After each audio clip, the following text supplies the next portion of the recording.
The holidays are here, and whether you're looking to get a great deal on a gift for another gamer or looking to spend some of your holiday cash, I have 3 fantastic ideas that not only are awesome, but come in at jaw-dropping prices below $30, and I think they all provide great value for that. And the first one I'm going to start off with is actually one of the most obvious from the thumbnail, and that is Funko Pops, something I've talked about on this channel before. I made a video about where I'd try to buy some at the standard $10 price and then resell them on eBay for more. Now, I have a small collection that I maintain of these that I own, and those I've mostly bought on clearance and below that typical $10 price.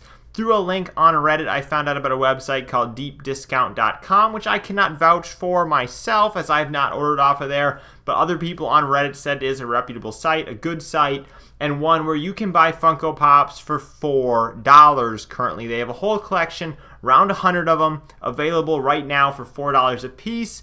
If you spend $25, you get free shipping. So you do a little bit of math here. You buy 7 of them, it's $28, free shipping. How often can you get 7 Funko Pops for $28? And the collection is actually pretty good. Normally when you see them on clearance, like Hot Topic will run them on clearance for $2 occasionally. It's really minor characters in obscure movies or shows. But what they have here on deepdiscount.com is actually some pretty good ones. So that's something worth checking out if you know someone who's into Funko Pops, or even a few people, spread them around when they're only $4 a piece, or it's a great way to start your own collection. Now, moving into the next one is the PlayStation Classic, something that I've talked about so many times on this channel, initially because I hated it at $100, became all right with it at $60, and became absolutely ecstatic with it when it became such a modded system that had so many possibilities just by putting a thumb drive in it. Now, it's just a standard $30 at GameStop, and most GameStops still have these in stock for the $30 price point and $25 used.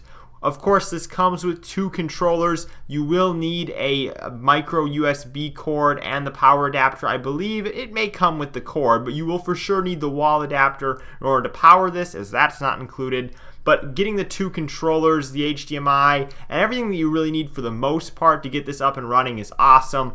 That gives you access to the 20 games that it comes preloaded with. Of course, those are PlayStation 1 games. If you want to play some other things, say Game Boy Advance, Sega Genesis, original Nintendo, Super Nintendo, all that cool stuff, you can do it through Retroarch using a USB thumb drive. I suggest installing AutoBleem, and there's all sorts of tutorials online that show you how to do that, as well as add more PlayStation 1 games to this, which is exactly what I did with mine. I have a lot of other systems that can emulate things like the Super Nintendo, so that wasn't something I was interested in doing with this, but as an awesome little piece of PlayStation history, I thought it was really cool that I was able to add all these PlayStation 1 games that I love to it and put it together as this neat package. And for $30 for the base system, and maybe you spend another $10 and get the flash drive to mod it, it's definitely worth that in my opinion.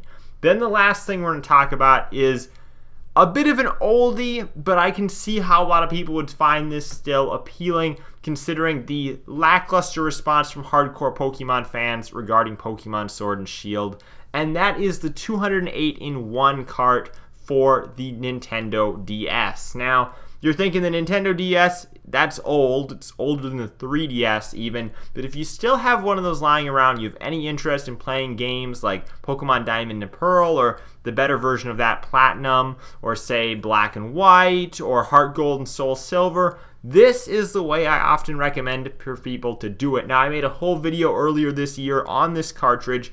Basically what it is a cartridge available on eBay. I paid $28 for mine. Now you can even get them for less than $20, maybe even around $15 depending on who you buy from. I'll have a link down in the description to find it.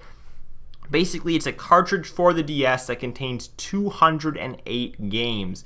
Many of those Pokemon games, Nintendo games in general, the great games of the DS era. Now, if we want to really get into the nitty-gritties of what this is, it's an Ace 3DS, basically flash cartridge, preloaded with some ROMs. So you're buying something on eBay that's preloaded with ROMs that, obviously Nintendo isn't making money off of, and we get into a little bit of a gray area because of that, but these are still continuing to be sold on eBay. They have for years, so it's definitely something that is available to buy, and a lot of people have bought in the past. and I think that it's a great way to get access to those DS Pokemon games that have significantly risen in cost. Plus, with one of these in my DS XL, I don't ever really have to change the cartridge. The DS is not a system that has a lot of internal memory, and you couldn't really download anything more than a few DSiWare games to it internally.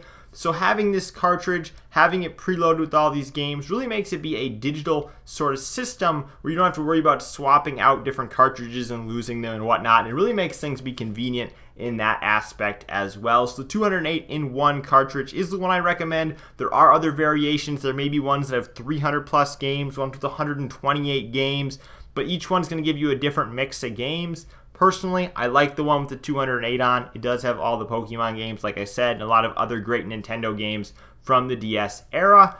The last question you're probably thinking is, can you play this on a 3DS? The compatibility is spotty, to say the least. It's going to depend on what firmware you're on the 3DS. If you're already on the most current 3DS firmware, I can guarantee you this won't work. You have to be on a pretty old firmware or on a modded 3DS, I believe, in order for this to be compatible. So you're going to want to have a regular DS running any firmware in order to be able to play this cartridge. Thank you guys for watching. I'm Bailey, and I will see you in the next video.